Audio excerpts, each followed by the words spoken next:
Good. Good. Smart.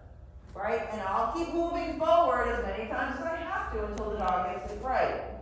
When you move forward, the dog should be looking at you and feeling. Right? Don't move forward with their head down, because that's just giving them more opportunities to look at the wrong spot.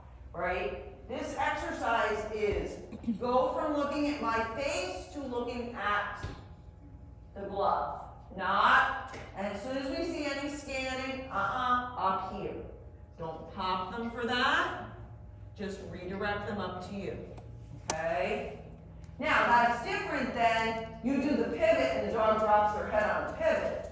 For sure, you can correct them for that, because that's just a naughty dog, right? That's a dog who knows they're supposed to be looking up at you, but is distracted by the gloves or whatever.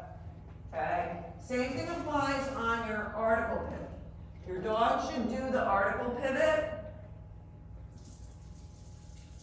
Be looking up at you, and then find it. Right? We send them as we look out. Unfortunately, you can't drop your hand until after the dog leaves. It would be nice if we could drop our hand and then send the dog. That'd be super. Be like giving a second command. Can't do that. All right? So it's just find it, okay, and you look out. But if I do my article pivot, I don't want my dog looking out at the article file, right?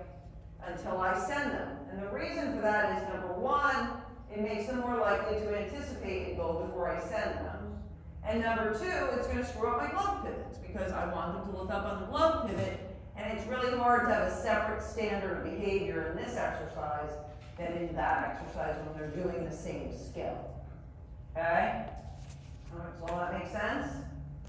Okay, and then watch your dogs when they come back with the glove or the cookie. If the dog is not coming directly back to you, they're going to do that in the glove and the dumbbell exercise. Or anytime there's a retreat.